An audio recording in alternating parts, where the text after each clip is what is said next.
Welcome everyone. So I am Muhammad Sidqi. I'm going to be your presenter today, and we're going to just wait for a few minutes until others might be a bit late in joining, making sure that everyone managed to join.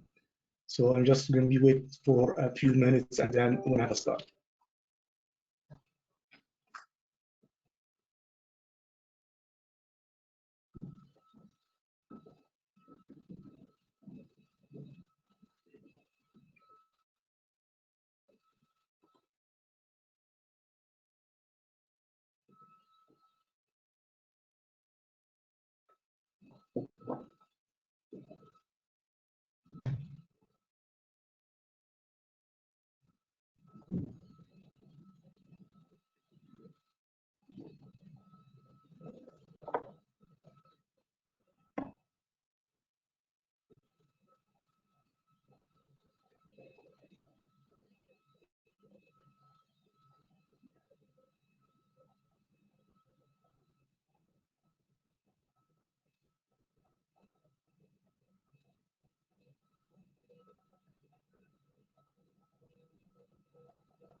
Okay, welcome everyone. Welcome to the first webinar in our Staff's Innovation webinar series. So today I'm Muhammad Sidqi. Today I want to take you through a journey exploring intelligent manufacturing and the application of AI in manufacturing operations. So about myself, I am an associate professor in artificial intelligence and machine learning. My focus mainly actually on video analytics in our School of Digital Technologies and Arts. I'm leading our Artificial Intelligence and Internet of Things research group. I have co-authored number of journal articles and number of international peer-reviewed conferences, as well as 4 patents, all of them in machine learning.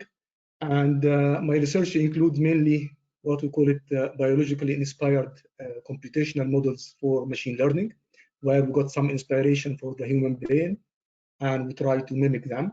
I have won and led a number of actually projects, including 2 Erasmus Plus projects, and I have 2 research grants from Innovate UK, from Ministry of Defence, Transport for London, London Underground, and a number of UK police forces, Future Cities Catapult, National Nuclear Laboratory, Sellafield, and others.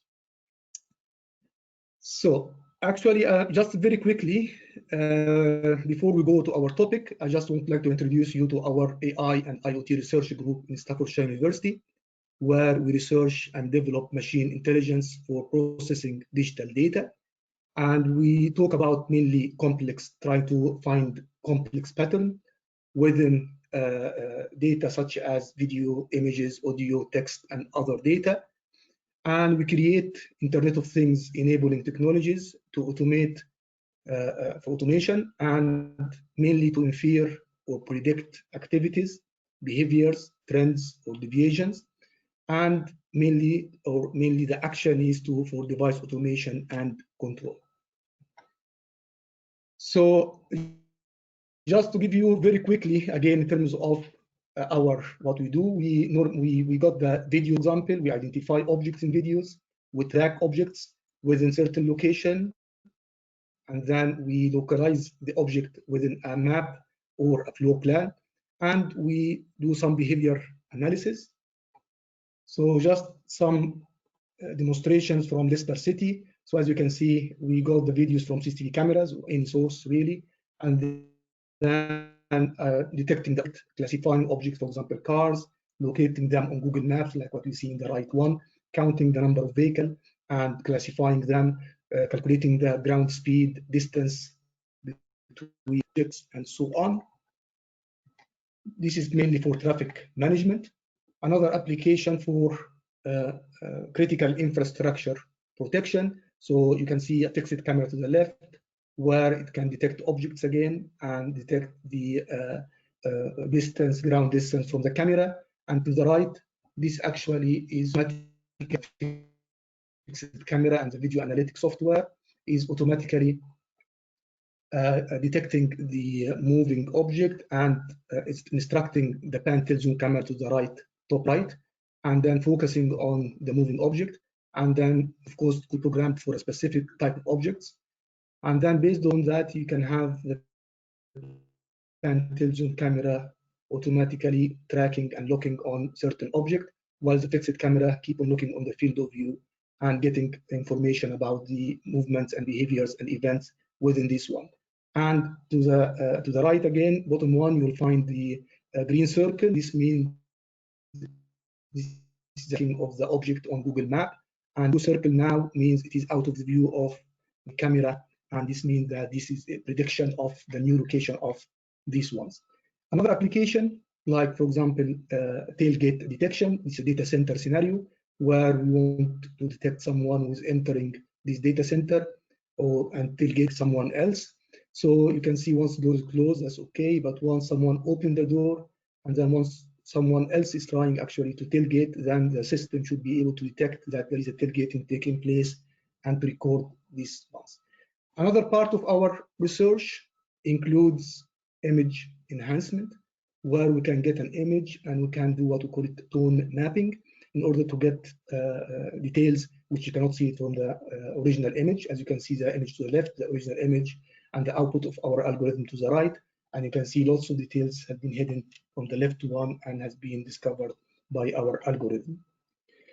So today we would like to talk more about intelligent manufacturing and the application of artificial intelligence in manufacturing operations. So the main aim of intelligent manufacturing is to establish flexible and adaptive manufacturing operations. And in order to do so, we integrate information technology and artificial intelligence, and combining advanced computing power with manufacturing equipment and facilities in order to allow this intelligent manufacturing to take place. And intelligent manufacturing depends on timely acquisition of data, the distribution and utilization of most of the time real data, and from machines and processes on manufacturing shop floors and across the product life cycle itself. And intelligent manufacture as well can improve the production quality and the reliability of resource and the resource efficiency and the recyclability of end-of-life products. And it depends mainly and extensively on artificial intelligence. So it is a good idea actually to discover what artificial intelligence is and what are the capabilities of artificial intelligence and how can we make use of artificial intelligence for intelligent manufacturing. So artificial intelligence or AI can search for patterns in a huge amount of data that is just too many or too big for humans to analyze. And it can automate repetitive tasks and complete them faster than human with higher degree of accuracy. And as you might have seen from the videos I showed to you, it is actually not possible for a human operator to keep an eye on actually number of video cameras all the time. So you need a piece of software which is dedicated for this task, which can alert the operator in order for the operator to consider an event.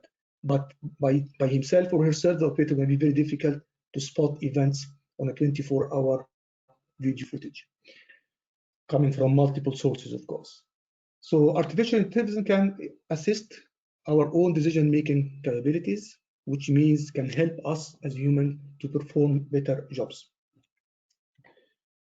So what is artificial intelligence and what is the relation between artificial intelligence and machine learning? So actually, artificial intelligence is the main or the big umbrella. Underneath, we have what we call it machine learning. And this is going to be the focus of today's lecture, really, machine learning. And under machine learning, we have, I think you might be familiar with, neural networks, artificial neural networks, and now the invention or the actual thing which made our life different or machine learning really booming now is what we call it deep learning. So machine learning actually started long time ago, since 1950s, and this started and has been booming actually and trying to mimic what the humans can do without a lot of success really. But machine learning then kicked in around the 1980s, and this was the ability to for the machines to learn without being explicitly programmed. And then 2010, a new technique actually starts making machine learning actually taking machine learning to different application, which is before this 2010, before deep learning, it wasn't possible for machine learning really to be applied practically and commercially. But once deep learning has been discovered, it actually proved that machine learning can do a lot of things and managed to actually hit the commercial market with lots of application. And this learning is based on what we call it deep neural networks. So what is deep neural networks? This actually to separate or to differentiate between flat hierarchies and deep hierarchies, as we call them. So you might have heard about neural networks. So a simple neural network includes input layer and hidden layer and output layer, which is the red one and the input layer, and the yellow one, which is the hidden layer, and the blue one is the output layer. And this kind of flat hierarchy, once we add to this one much more hidden layers, which is these blue ones to the right, you will find that we move now to what we call it deep hierarchies or deep neural networks.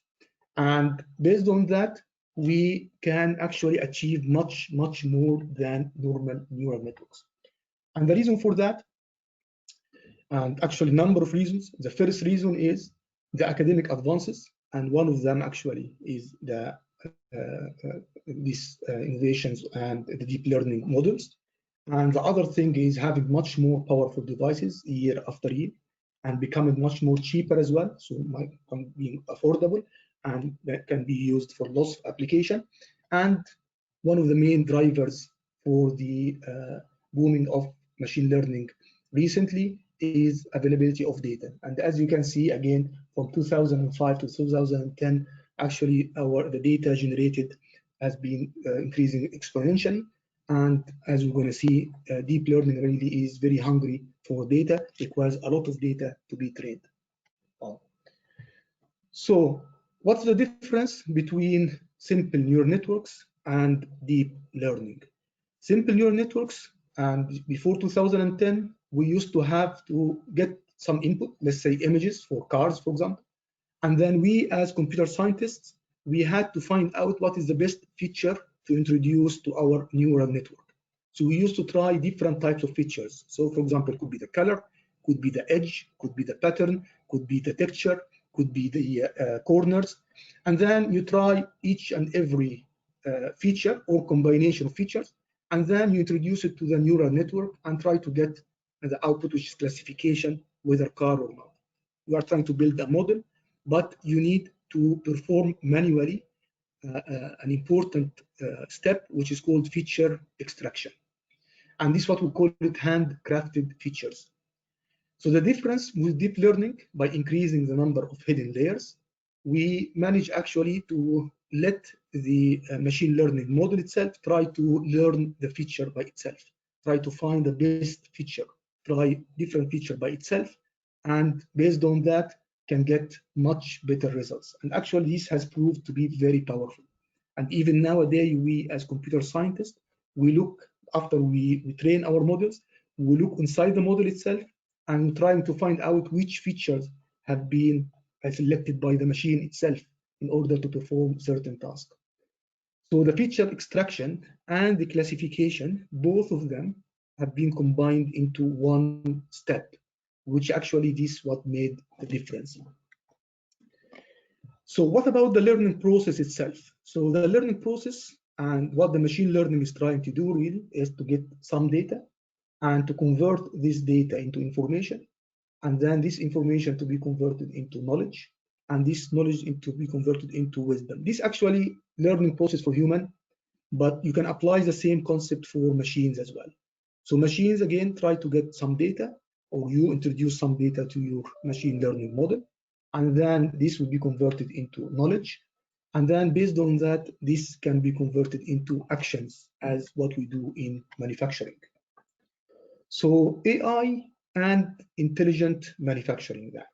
So AI in the form of machine learning models contributes to intelligent manufacturing by getting data from sensors and field devices and then transferring them into knowledge after applying the appropriate machine learning models. And we're going to talk more about number of these models. And then this knowledge is further transformed into actions using domain-specific human-robot collaboration, HRC as we call it, decision modules. So we introduce data to our machine learning models, and then our machine learning models convert them into knowledge. And then this knowledge will be converted into actions, and this allows robots to help human to perform lots of tasks. And consequently, of course, human operators can work with robots safely in an immersive environment, while the robots can predict what the humans will do next and provide assistance as required. So this one shows actual process for an intelligent manufacturing. So you got some sensors and you got some robots and you got some smart tools and you got historical data as well. You introduce all this data to machine learning models, and this data will be converted into knowledge using the machine learning models. And then these models or this knowledge now can move into a number of, can be transformed into number of actions. So it could be human identification and tracking, similar to what I showed you at the start of this talk, and the assembly of part recognition, and human activities recognition, behavior recognition, and assembly of environment recognition, or multimodal robot control, or human motion prediction. And these actions, of course, helps human operators to perform a number of different tasks. So what actually machine learning can do for us? If we want to apply them into manufacturing, we need to know exactly what sort of application machine learning can contribute to. Very simply, actually, machine learning can do a number of things, mainly prediction. So prediction means, well, we can call it regression as well. So this to give some data and some patterns, and then you ask your machine learning to predict what's going to happen next based on what the machine learning model has seen before. Or it could be classification. So you can give some labeled data and train your machine learning to recognize number of objects, for example. And then based on that, you, after training, you introduce an object and then let your machine learning to classify this object. Or could be clustering without you giving label to the data. Then you ask your machine learning to separate your data into groups. And it can do what we call it change detection or anomaly detection, which means it can detect something which can deviate from the norm based on, of course, on trained data, or detect something has changed. So these are the main functionalities of machine learning models. So what artificial intelligence then offer?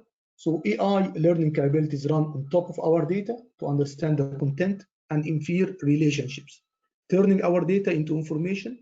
Based on that, we can monitor our manufacturing operation and detect changes or detect anomalies, or we can predict a failure, predictive maintenance, or we can classify the quality of our products or operation. So what is the value added for our artificial intelligence models. It can augment human skills, improves prediction accuracies, and accelerates the process timing, solve complex problems much more quicker than before, improves product and service quality, and increases productivity, and decreases total product and service costs, and manages corporate task and domain knowledge. So when we talk about applications of AI in manufacturing, so we are talking about intelligent manufacturing, we talk about predictive maintenance, we talk about human-robot collaboration. And this includes improving the quality, so helping in terms of designing, helping in terms of diagnosing, and managing our manufacturing facilities, managing and helping in terms of customer service, and offering sales and configuration. So this is the application of machine learning in manufacturing. The main point from my talk today is about what are the operational requirements. And this is what I want really to take you through these requirements one by one, and then I'm going to end my webinar. So operational requirements includes data. So in order for you to apply machine learning in your manufacturing operations, you need data, you need hardware, you need applications, you need algorithms, you need capital, you need talents, and you need responsibility. So I'll take you through this one by one. So data sources. So you need to think about how you're going to train your machine learning models and from where you're going to get the data. Of course, you as the owner of the business, you might be able to access lots of data, but sometimes this data is not enough by itself. There are lots of public domain data sets, and lots of organizations, they offer lots of data sets, and they offer actually sometimes challenges, machine learning challenges, like this Kaggle.com, for example, which if you access this website, you will find that they are regularly organizing competition, machine learning competitions, and they hold lots of machine learning data set. Lots of big organizations and big companies, actually, they have lots of data set and they made them publicly available. So one of the things you need to think about when you start applying machine learning into your manufacturing operations is to get as much data as possible, representative of your environment, and then there's going to be a piece of research needs to be done in order to find the most suitable data, of course, if you are not relying only on data gathered from your facilities. The other thing is you need optimized hardware. And in order to get this optimized hardware, we have specialized hardware like graphical processors, like GPUs, and field programmable logic devices, FPGAs, and customer microchips, and application-specific integrated circuits, ASICs, and systems on chip, and digital signal processors. So again, you need to find out the best hardware, and mainly, ideally, an optimized hardware for your algorithm. So example of this one, NVIDIA, for example, GPUs, where you got them optimized for deep learning, and mainly, for example, this Tesla and Jetson families, where actually they offer optimized hardware for deep learning. We have different types of machine learning algorithms, and whenever you want to, or you decide to apply machine learning in your manufacturing operation, you need to think about which algorithm to be used. And machine learning actually includes different types, including supervised learning, unsupervised learning, and reinforcement learning. Supervised learning, like what we talked about before, includes classification, and this classification can help you to identify fraud detection, for image classification, customer retention, diagnostics. Supervised learning example is regression as well, or prediction, which allows you to weather forecasting, for example, market forecasting, estimating life expectancy, population growth prediction, and so on. The other type is unsupervised learning, where you can have clustering, and this can perform customer segmentation or recommender systems and targeted marketing, for example, and dimensionality reduction as example of unsupervised learning, which gives some compression and gives some structure discovery from your data and feature elicitation and big data visualization. And the last type, what we call it reinforcement learning, used in training and mainly in real-time decisions, game AI and skill acquisition, learning tasks and training tasks, and robot navigation. So when it comes to choosing the right algorithm, so you need to consider all these three types and to think carefully which type you're gonna choose and why. So when it comes to the machine learning workflow, so you need to present data to a machine learning model, to the algorithm which you have identified.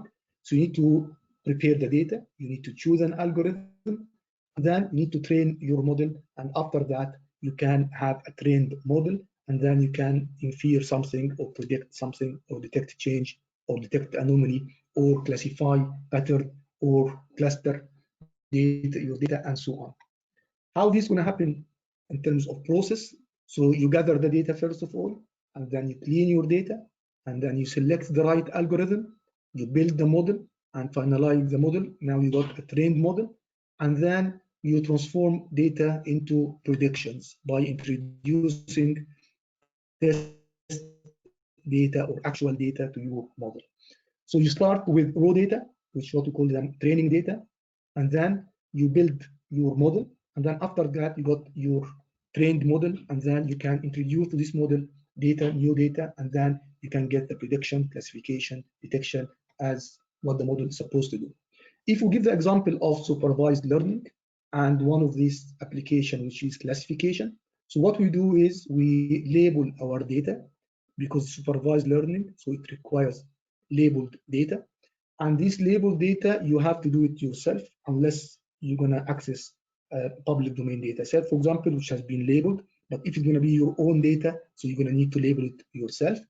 And then you need to choose your machine learning algorithm, and you need to introduce this labeled data to the machine learning algorithm in a phase we call it training phase.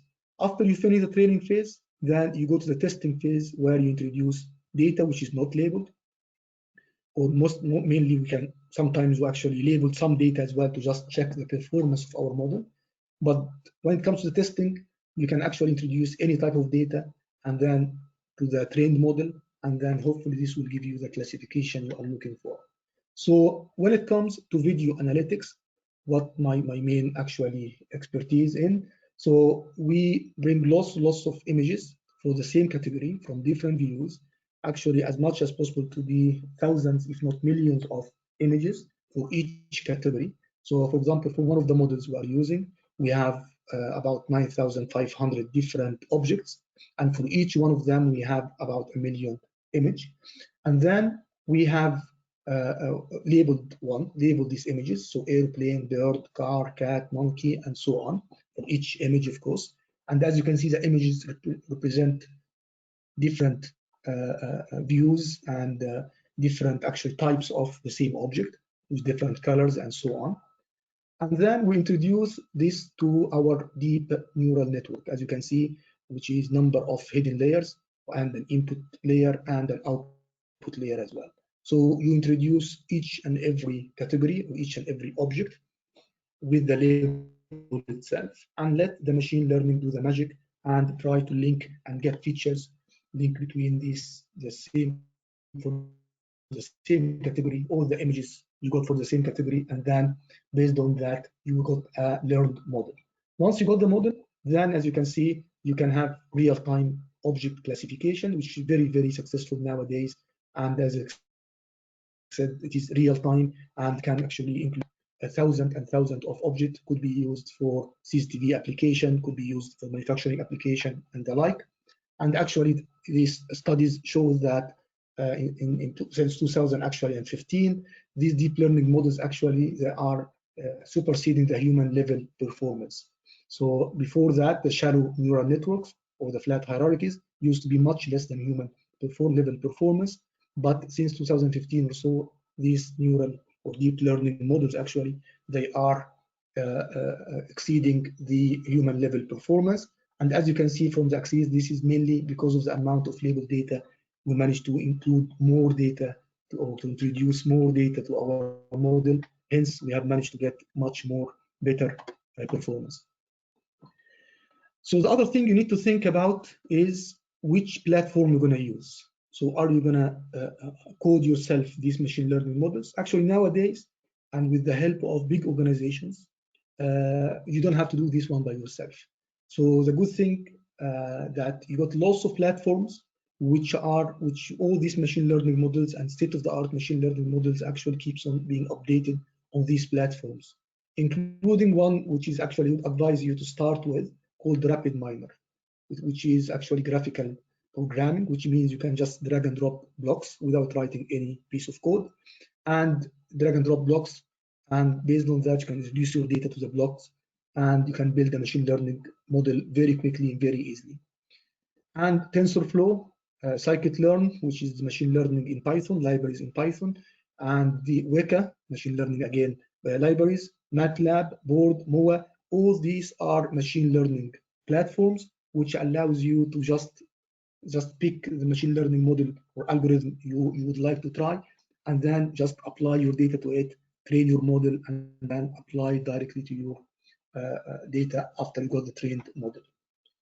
The other option for you is these cloud services as well, machine learning cloud services, which including Microsoft Azure and IBM Watson and Google Cloud Platform, which use TensorFlow, and AWS, which use Amazon Machine Learning. So this is another option for you without even the need for specialized hardware. You can rely on cloud services with this Tensor, for example, with these Tesla GPUs and others like what Google is using, and makes your life much easier.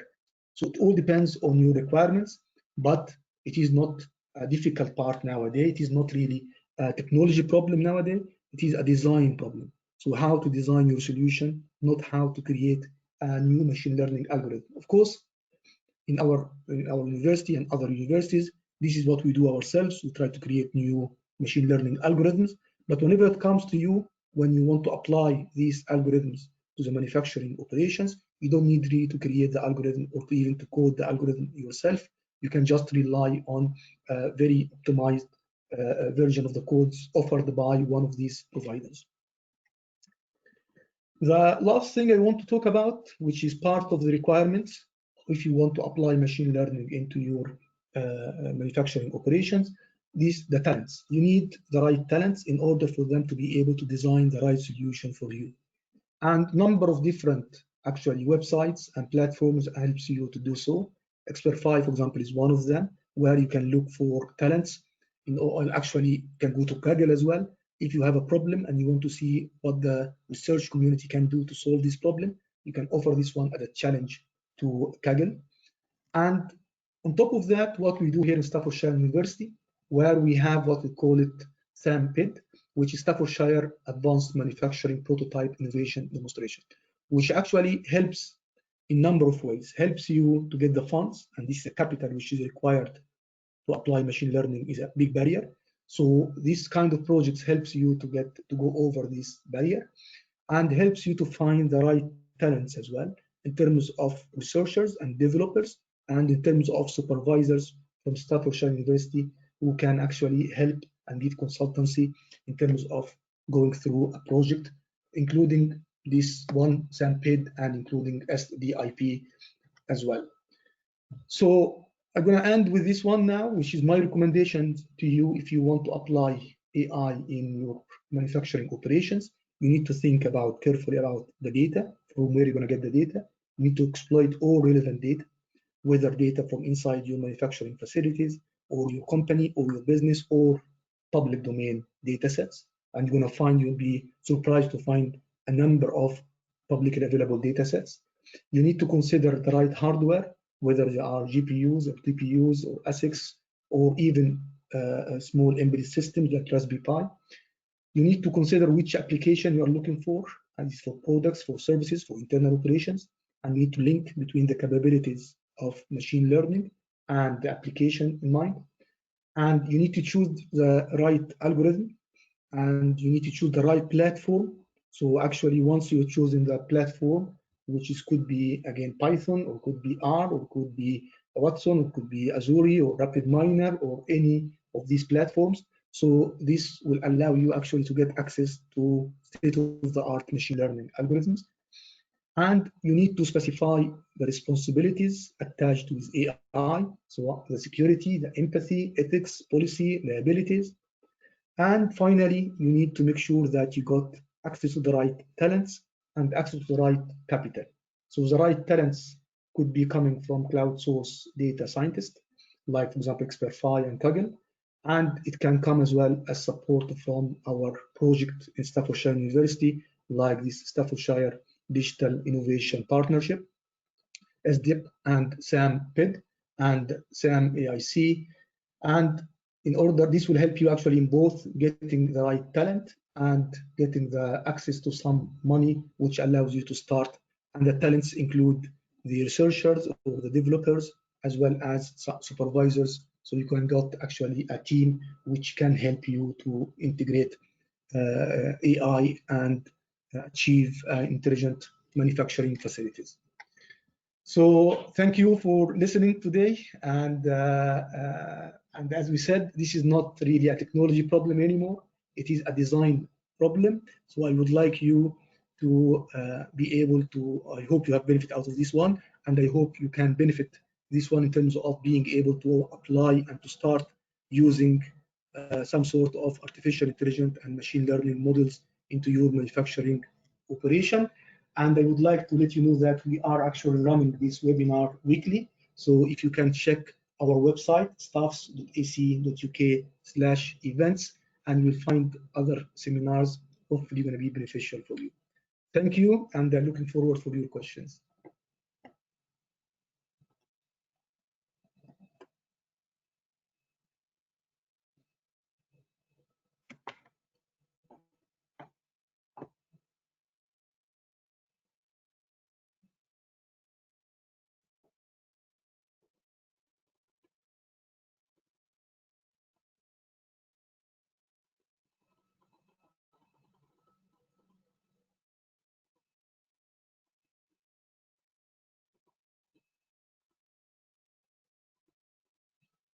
Yes, I got a number of questions. So what's the guarantee that we will get the output?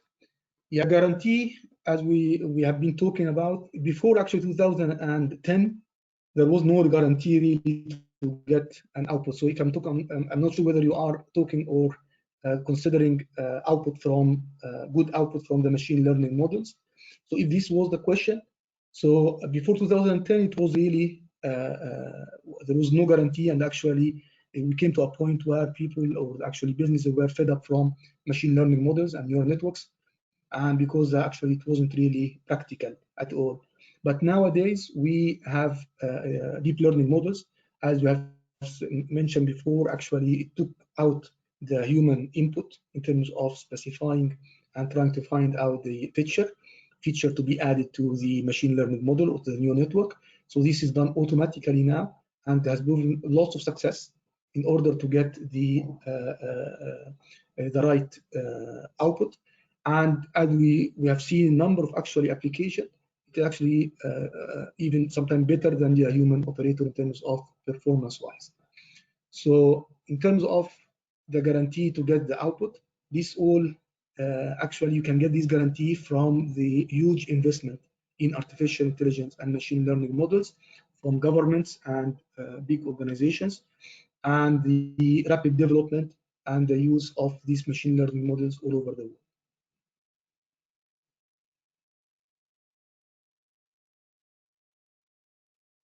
I hope this answered the question. If not, please let me know. Hi there, Mohammed. This is Matt. Hi, Matt. How are you doing? I'm very well, thanks. I can hear myself, but that's okay. It's very interesting that you've put the kind of use of AI in these times as a design problem, because I definitely agree with that. It's less about the algorithms at the scientific level now to applied AI. I guess my question is about how do innovative companies take that idea and either provide consultancy services to manufacturers looking to use AI. I guess you've got university bodies that are doing that. What might engagements like that look like for consultancies? Yeah, is your question related to how can you get access to this help and support from university? More about actually how you provide it. How, sorry, say it again. I'm sorry, I didn't hear this one. I guess more from the angle of how do you engage with, so if you want to provide these services, much like yourself, how have you found engaging with companies? You know, it's a design problem, so you know we're almost doing like solutions architecture with AI capabilities. You know, so is that a service that you're providing? How might you kind of like operate in that space? And what have you found engagements to run like? So, you know, a company may come with quite an abstract problem. How do we use AI in a way? It's almost like using a solution to find a problem. Yeah, actually, the best one to answer this one, of course, is Marek from our university, but I'll tell you about my experience myself. So my experience, actually, I'm involved in a number of projects. One of them is, or two of them actually, Innovate UK projects with company businesses. And these businesses, they are looking for applying machine learning for the manufacturing facilities. And they applied for I'm not sure familiar or not, KTP, Knowledge Transfer Partnership. Are you familiar with Innovate UK KTP scheme or not? Not with that scheme in particular, but with the Innovate UK scheme in general. Yeah, so this actually one of the schemes where you as a business, you can come forward to a university, for example, like us, and then you can tell them, for example, we are looking forward to apply AI for such and such and such. And then you can find the right resources, for example, myself and my team, if it comes to machine learning, for example. And then we can write a proposal to the government. And we got actually advisors as well, KTP advisors from the government, who helps us as well to increase the chances of winning this one. Actually, just won one as well, just actually started this month with the help of the advisor. And we scored very high, for example, for this one out of 41, we were the third. But in a way, all what you do as a business, you, with the help of the university, you write a proposal to the government. And based on that, you can recruit a KTP associate for 2 years. And if it is an SME company, so you can be funded up to, I believe, 70%, if I'm not mistaken. And if you're not SME, so you're going to be most likely going to be 50% only. But this gives you access to two things, actually, to the actual salary of, or helps contribute to the salary of the associate for 2 years, and contributes to actually to all the university fees and the like. So we have a supervisor from the university for half a day every week for the period of 2 years, and can come to your company actually half a day every week and help the associate to build such solution. So this is one way. The other thing which I'm involved in as well, which is much more smaller scale, what we call it Staffordshire Digital Innovation Partnership, SDIP. And this one, where you can come to the university, and the university actually already secured the fund. So you can apply to the university in order to get fund for 6 months. Sometimes actually can be extended to 1 year. You get again a student, or actually a developer or a researcher. And on top of that, you got again half a day from a supervisor.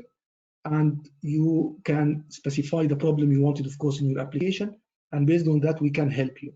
The other route is consultancy, where you can come direct to the university, and we can provide consultancy to your need, and depends on the problem you are trying to solve. And of course, the other way, you are familiar with Innovate UK, we can apply again to any of Innovate UK codes if appropriate and if relevant to the idea you want to apply. Does this answer the question? Yeah, that's very helpful. Thank you. Yeah. But actually, if you need more information, I would advise you to talk to Marek. And Marek actually going to give you much more in-depth information about all these schemes and how to access these funds. How do I find his contact details? Are they on the website, the staff's? Yeah, website. Let me just actually, if you put, I think if I'm not mistaken, there's employers at staffs.ac.uk, going to be one which Marek will access, if I'm not mistaken. But actually, if you would like to, you can leave your email if you'd like to, and we can pass Marek's contact to you. Yeah. Okay, great stuff. And actually, this one, she's a member of Marek's team.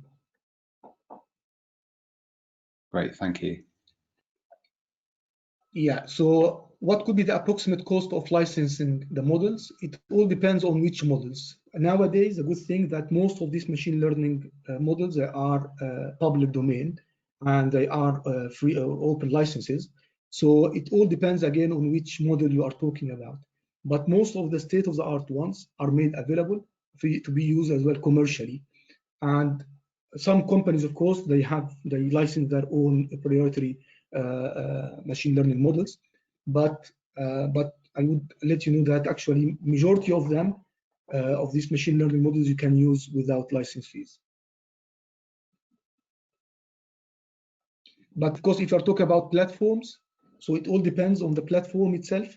So for example, if you talk about RapidMiner platform, so for this one, if your data is less than 10,000 records, so this will be for free. But once it is more than 10,000 to 100,000, you got fees around, if I'm not mistaken, around $2,000 per year. And if it is more than 100,000 to 1 million, I believe it goes to 5,000 or so.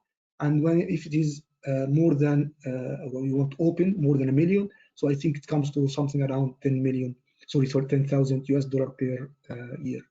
So this is the fees for platform. And for the cloud platforms, it all depends on, again, the processing power you are using. So mainly going to be per operation and per time, which was usage time.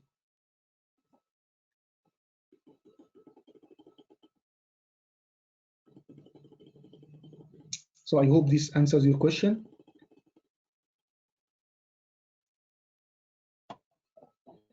Okay, I hope this was useful, and I hope you benefit out of this one. We have a small questionnaire or survey after this one.